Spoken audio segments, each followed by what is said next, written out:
crucial conversations, and I'm gonna tell you right now what I think is the most important lessons in this book. And now you can make an argument about that, but the convenient thing about me saying what I think is the most important things in this book is that in the end of the book, it actually tells you how to start applying the lessons in this book. So it only makes it easier for me to make this video. So, okay, getting straight on points. I don't want to waste your time here. Well, I'm in this beautiful place though. Woo, taking that view, breathtaking from here. In the end of the book, it starts to talk about how to actually apply the lessons in this book. And the first thing it really comes to say is that a lot of people who are looking into how to start using the information given in this book, it's my thumbnail photo, they started with the simple question of asking themselves, when in a conversation, are they moving from dialogue to actually talking to silence or violence? And you can rephrase that. I want to rephrase that to make it easier to understand. From moving from dialogue, talking, to being quiet or being angry or aggressive or some sort of way, trying to force your point. So the first thing is to start trying to realize when you're having a conversation, when in the conversation are you not communicating? There's not a good open flow of communications. When do people not feel safe talking? When maybe you're trying too hard to force your way on them, or maybe they're trying too hard to force their way on you. And now the point of all this though, the whole video, is really to help you have better conversations with people so you can actually get what you want more out of life. So you can maybe learn to influence people so that you can get your point across when you're in a situation where it's a hard subject to talk about and you don't know the right words to use. So it gives you techniques to help you kind of get your point across. It's a really good book. That's why I'm talking about it. I'm not just talking about it because it's a popular book. I actually thought it was a really good book. So yeah, moving from realizing when the conversation doesn't have that open flow, that open dialogue, and realizing when somebody's being quiet or when someone's being aggressive. And then now, when somebody's being aggressive to you, some of the tips to sort of kind of get them to really come back down. I mean, you can sort of engage them about this, but you want to be careful because the idea in the beginning is to get the conversation into safety. You want that free flow of dialogue. You want them to be able to hear what you have to say, and you want to actually, and more importantly, listen to what they have to say. What might really help is someone's like, this is what I think.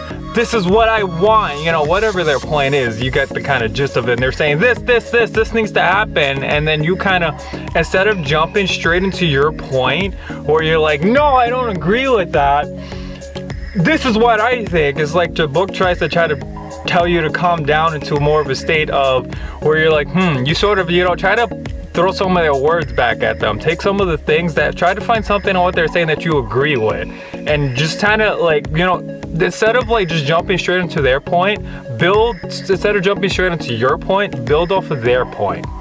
Right? They're telling you something, and instead of you just being like, no, this is what I think, you say, okay, yes, you know what? I agree with this. I agree with that. This is a good point. That is a good point. But here is my side of the story. Here's what I think. Here's what I stand. And this is something I've learned a lot in myself. I've seen a lot too, even before I started reading the book, that in my life I had a problem with listening to people. I wasn't really listening. I'd go just straight into my point, straight into my point, straight into my point. And I realized if I want to get people to communicate with people better, actually influence them better, it helps if I completely listen to everything they're saying and then respond to what they're saying first and then say what I want to say. It's sort of like how people might want to take a subject that you give them and then they twist it around and they make it something else. You sort of do it right back. You take the subject and you take it in first and you sort of almost build on it, and then you twist it around to your point. But if you go straight into your point, there's gonna just be a force, and it's not gonna communicate and get over them well.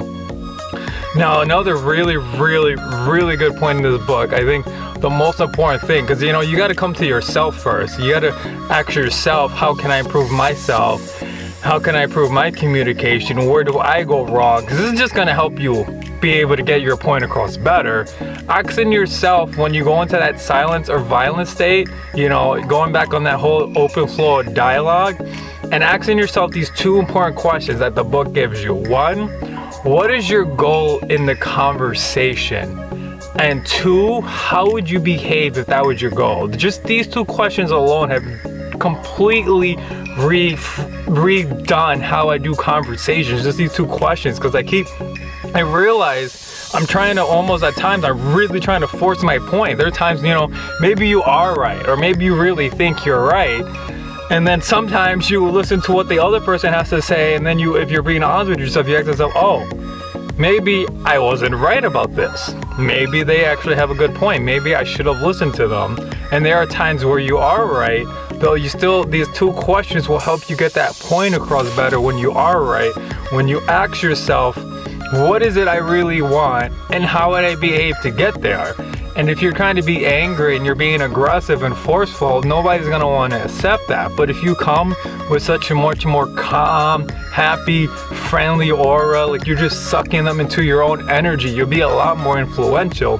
But the point of this question is, when you're in the conversation, the book right here will talk about how it's just natural and instinctual for you to get defensive, either get aggressive or either be quiet. You get your fight or flight, where you're either trying to fight for your point, or you're being quiet because you're afraid of getting hurt, because you're afraid of somebody shutting your point down. And the book's really to encourage you to ask yourself these 2 questions. What is your goal? And how would you behave if you wanted that? And it's to get yourself sort of out of your emotional loop and back into more logical, reasonable, rational thinking. And that's really kind of the goal of the book, to kind of take all that human instincts and push it to the side and come back into being the rational person, which you can be, which you are. And just start asking yourself simple questions. Try to rephrase. Realize when you're going from dialogue and open flow into silence and violence. If you're the person who's going into silence and violence, then what you want to do is ask yourself, I'll say these questions for the last time, what is my goal and how would I be able to get there? And then if it's the other person who's going to silence or violence, that means they feel unsafe. He or she feels unsafe. And there may be a reason they feel unsafe. Maybe it has to do with you, or maybe just way too touchy of a subject. So then your goal is to build safety. And while the book actually says a lot of ways on how to build safety, the book also just says once you realize that your goal is that you need to make the situation more safe, then you're inevitably going to do something. Maybe you could change your own tone of voice. You change your own attitude. You stop being aggressive and forceful with your points, if you are being, and you start trying to listen more. And instead of just throwing your points in directly after their points, you take in their points. Try to find some way to agree with them and to respect them. Give them something that you agree with, and then be like, okay, but this is, on top of that, this is my side of the story.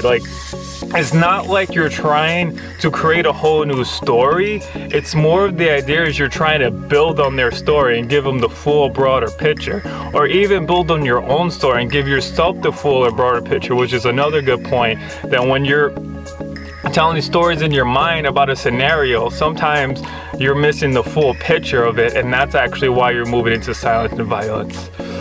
The name of the book, Crucial Conversations. Patterson, Grenny, Macmillan, and Switzer. Forward by Stephen Covey. I honestly recommend it. I hope you read it. I know this was kind of like a little bit of a rantish kind of feel for the book. It is a great book. It's honestly one I know I need to read again. And I'm not saying that just because for the sake of this video. I'm not sponsored in any way. I really mean that before I die, I need to read that book several times more, and perhaps even at least once a year minimum, maybe 2-3 times a year, because it just completely revolutionizes so many problems and mistakes I was making in conversations that was keeping me from being able to just get my point and my words across to people properly. Thank you for watching. More videos coming, more book reviews coming, and more beautiful places coming, and I hope you hit that subscribe button so you can join